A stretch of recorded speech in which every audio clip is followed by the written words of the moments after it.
Hey friend, this is the Fresh Princess of Email Marketing. You are listening to episode 22 of the Email Sound Booth podcast. Lucky me. Now today I want to do, sort of an easy to understand explanation of all this email authentication, all these email requirements, stuff that was put into place in early and mid 2024. So if you're listening to this and you're just now hearing about it, sorry to say it with love. You're a little behind on the track, but don't worry. I'm going to give you an easy to understand explanation of all this. It's essential you have this stuff in place in order to send emails and actually have them delivered to your subscribers' inbox. Okay, so this is, if you don't have this stuff in, you ain't getting through. It's not even about the spam folder. It's about, was this actually delivered or not? All right, so again, this email authentication stuff is real, and we've really got it done if we want to use email as a marketing tool from right this second and beyond. You might have already heard some of the terms SPF, DKIM, DMARC. Don't panic. This is just some techie stuff that we're going to put into place to verify that we are legit email senders. And because I know you're too legit to quit, I know you're going to get this done. Side note, before I get into it, if you listen to this, or if you've already heard about this stuff and you're feeling like I can't do this, I have a couple recommendations for done for you, right? So these people will do it. Their names are Ariel and Cassette. I will put their links in the show notes. I'm not sure about the price. Of course, this is a podcast. They might up their price, but they are incredibly reasonable. So let me give you a quick rundown here. Back in October-ish 2023, Google and Yahoo, they announced publicly that they were going to start implementing some new requirements for bulk senders. Bulk senders are you. You're sending one email to many people. Even if you've only got 7 people on your list, you are a bulk sender, okay? It might sound crazy, but this is actually a good thing, right? Raise your hand if you have over 10,000 unread emails in your inbox, right? Or if you've ever abandoned an inbox all because of spam, right? You literally said, I'm not even logging in, I'm just going to start over. These new requirements are to ensure that kind of thing stops happening. From an email reader perspective, someone who has an inbox, this is incredible news, right? But from a bulk sender point of view, we're a little less than enthusiastic over here, right? But that's only because we now have to just jump through some technical hoops when we're used to kind of skirting around them. But just like in sync, this I promise you, you can do it and it will be worth it. Email is too valuable to let a few techie pieces of code stop you from reaching your potential customers, right? Right? The answer is yes, Liz. Of course it's too valuable, right? Another way of thinking about it is like this. You know when they started making cars, right? Cars were invented. Anyone who could afford one could buy one and start driving down the road, right? And while that was great for a while, it wasn't so great for the roads. Eventually, there became too many cars on the road, and the government had to step in and create licenses, right? Say, hey, you need a license to do this. So nowadays, with this email stuff, it's kind of the same. Nowadays, you got to have a license to drive a car, right? This is kind of like you have to have a license to email. Like people, the internet gods, so to speak, the inbox hosts like Google, Yahoo, Microsoft, those are the big players. They need to see your license, so to speak. They need to verify you, okay? So think about this with email, right? When the internet was created, only a small percentage of the world was using email, but now it's a little out of control. As we mentioned, we've abandoned inboxes. We've got thousands of unread emails. The internet highway, there's so many accidents, aka spam, that's jamming up our inbox from what we actually want to see, right? So the big players, I already mentioned them, Google, Yahoo. Microsoft hasn't publicly said this, but Microsoft has always been doing this. They're telling bulk senders, we need to see some ID here. Again, this is a good thing. Just like it's a good thing to have a licensed driver on the road, it's good for all of us bulk senders to be licensed, so to speak, to be able to say, yep, this is me, let me pass, right? Okay, so think of it like a driver's license. We got that, right? We want to be official, certified, stamped. Woohoo! And that's what all this DKIM, DMARC, SPF is. It's going to certify and stamp us, okay? So here's an overview of the Google and Yahoo requirements as we know it. Just 3 things will be required to authenticate your emails. Yeah, it's a bit technical, but no, it's not impossible. And again, email is too valuable to not get this done, right? Now, if you want to dive a little deeper into this, I'm about to explain SPF, DKIM, and DMARC. If you need a little bit more explanation, if you're still feeling like, oh, Liz, I kind of don't get that, I really want you, and I'm going to put this in the show notes, to check out Cheryl Rarick's full-hour webinar on the subject. She's got stick figures, she's got visuals. If you're a visual learner and you really want to understand this, I'm going to put that in the show notes. It's free, you can check it out. So SPF stands for, and you don't have to know this, you just have to know you have to get it done. But for those of us who like all the details, this stands for Sender Policy Framework. But SPF reminds me of sunscreen, right? So it's like putting this in place just tells the internet gods what sources can send email on your behalf. Which, by the way, might not make sense, but your email service provider, if you're using something like Kit, ActiveCampaign, Flowdesk, they are actually sending emails on your behalf, right? You log into their account and they send the email for you, right? So SPF, putting on that sunscreen, so to speak, tells the internet gods, tells Microsoft, Yahoo, etc., hey, Kit can send emails for me, right?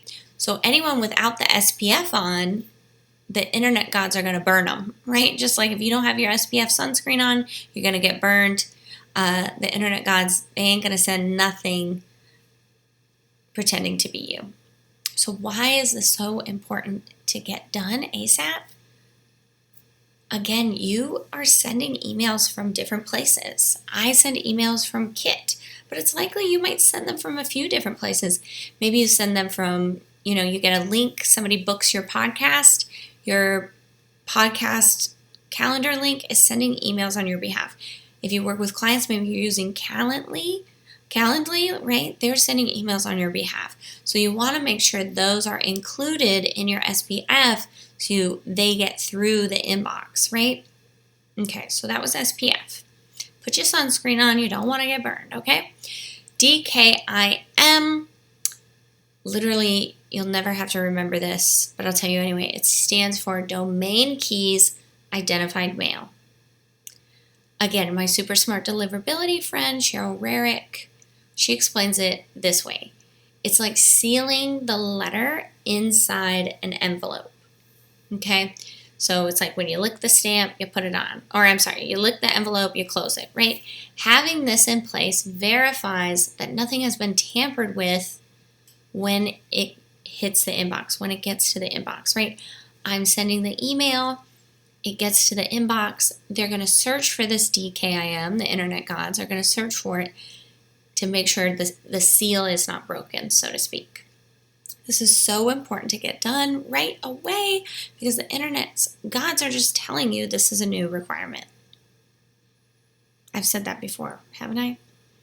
All right, so DMARC.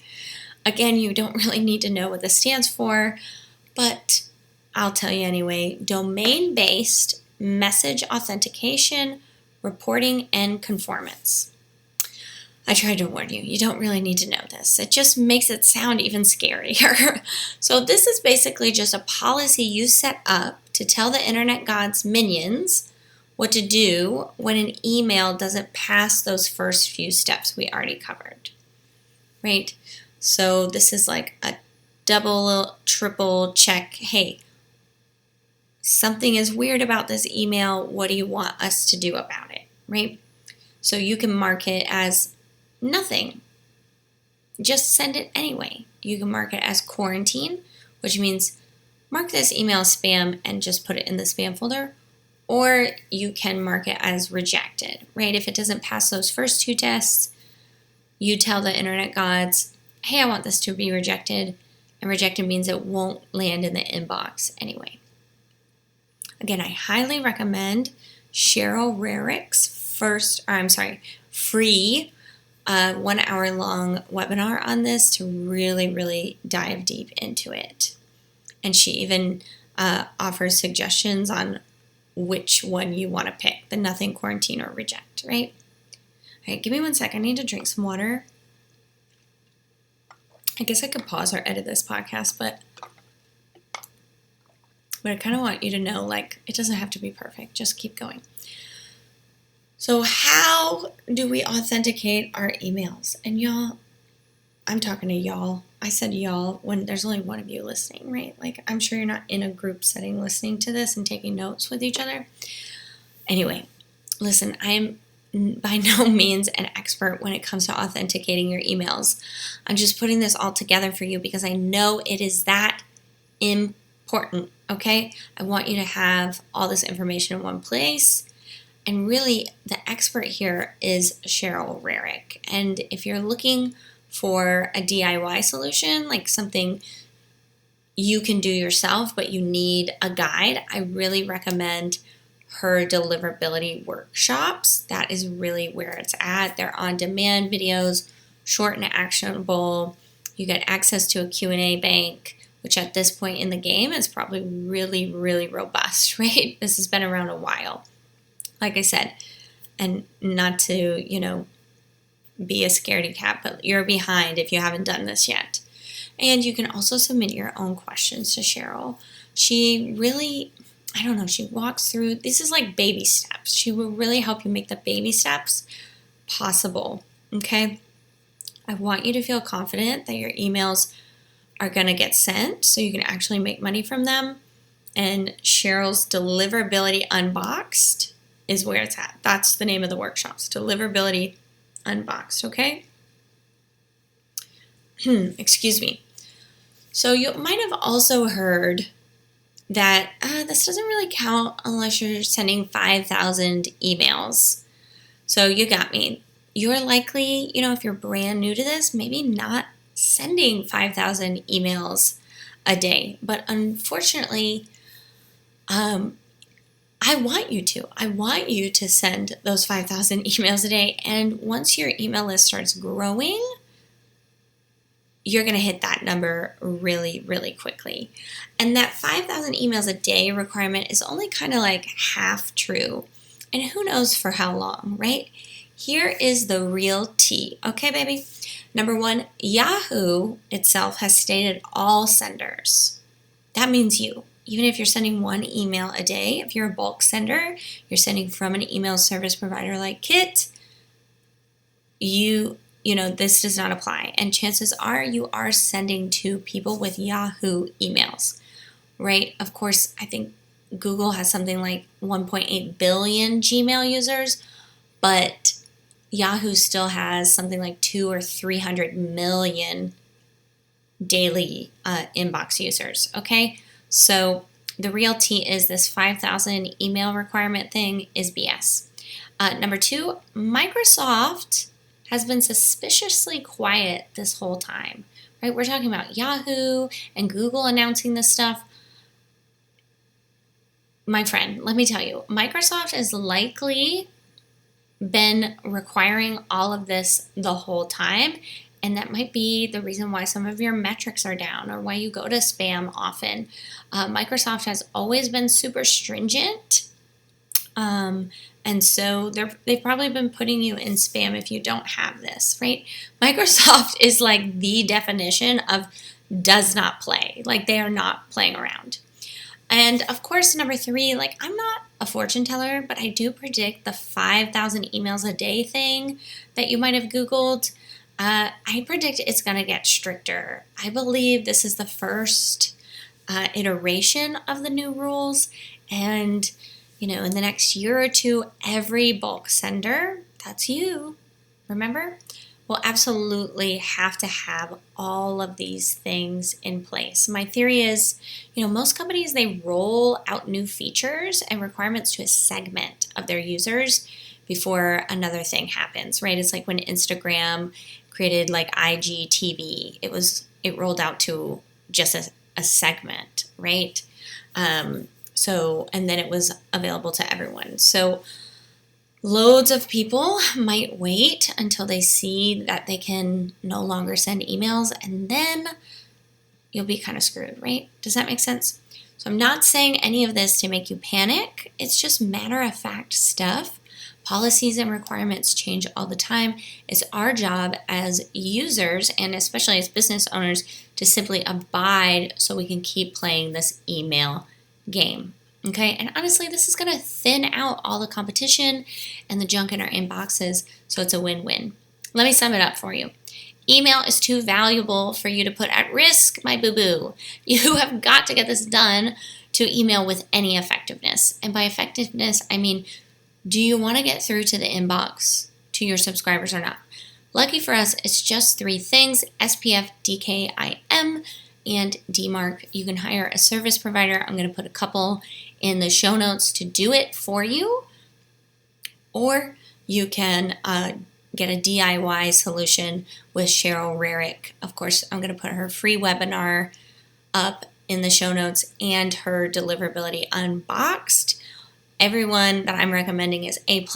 I would book them by get this done now. Okay? The last thing I want to say is you've got this, okay? You've got this. All right, that's it for today. As always, come back and share in the reviews how this podcast episode helped you today. Remember, I'm Liz Wilcox. You are awesome, and I'll meet you on the next episode of the Email Sound Booth.